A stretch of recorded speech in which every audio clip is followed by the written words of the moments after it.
ইংরেজি একদম কঠিন নয়, শুধু সঠিক পদ্ধতি জানতে হয়। Hello everyone, welcome to my channel. I am Arjun and you are watching English with Arjun Roy. Let's begin.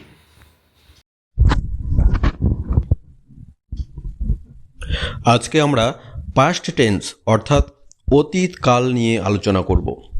দেখো, এই অতীতকাল বলতে সেই সময়কে বোঝায় যখন কোনো কাজ আগে শেষ হয়ে গেছে বা অতীতে সম্পন্ন হয়েছিল।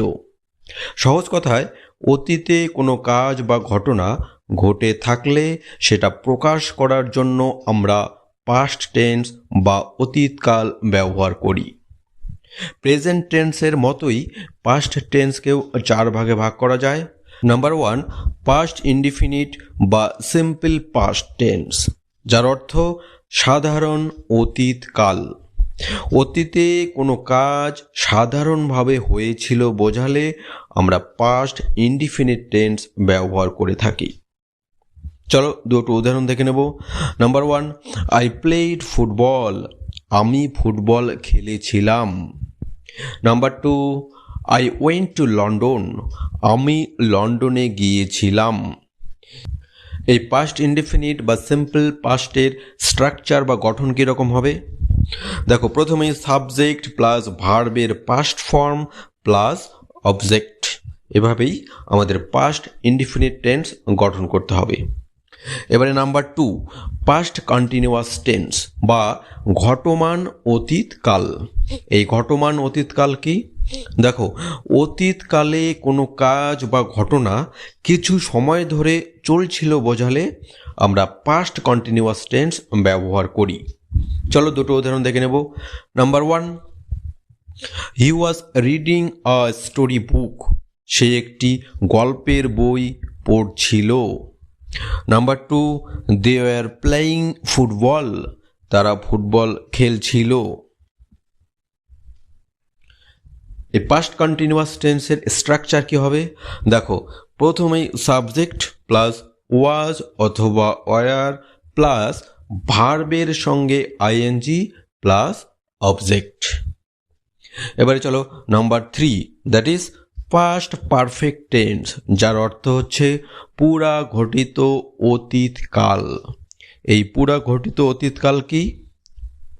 এই পুরা ঘটিত অতীতকাল মূলত অতীতকালের দুটি ঘটনার মধ্যে সময়ের পার্থক্য বোঝাতে ব্যবহার করা হয়।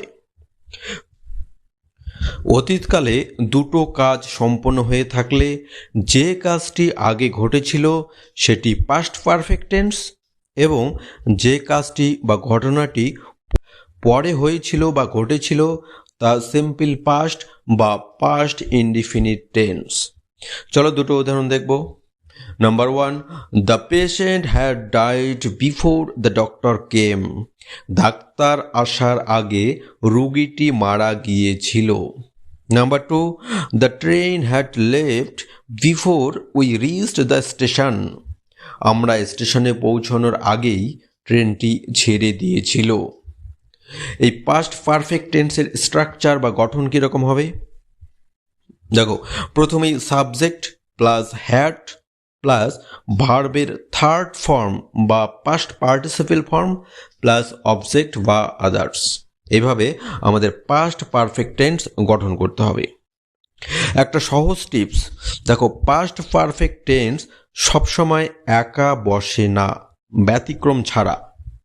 এটি মূলত অতীতের দুটো ঘটনার মধ্যে কোনটি বেশি পুরনো বা আগে ঘটেছে তা পরিষ্কারভাবে জানার জন্য ব্যবহার করা হয়। এবারে last one, number 4, past perfect continuous tense, পুরা ঘটিত ঘটমান অতীতকাল।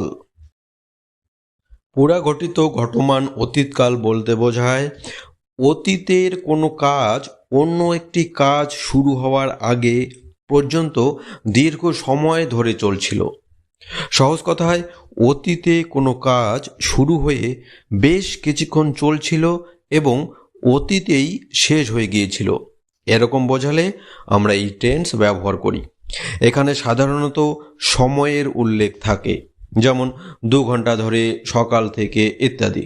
চলো দুটো উদাহরণ দেখে নেব। Number 1, he had been reading the book for 2 hours.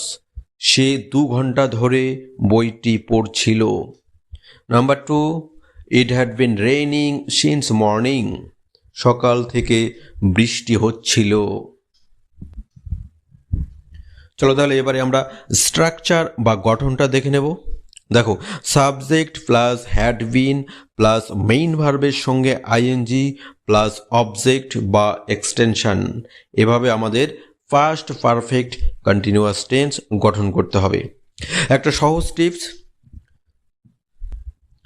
যদি সময়ের উল্লেখ না থাকে এবং কাজটি চলছিল বোঝায়, তবে সেটি সাধারণত পাস্ট কন্টিনিউয়াস টেন্স হয়, কিন্তু সময়ের উল্লেখ থাকলে সেটি পাস্ট পারফেক্ট কন্টিনিউয়াস টেন্স হবে। আজকের ভিডিওতে এতটুকুই। খুব তাড়াতাড়ি আবারও অন্য ভিডিওতে দেখা হচ্ছে। ততক্ষণ take care, tata bye, thank you.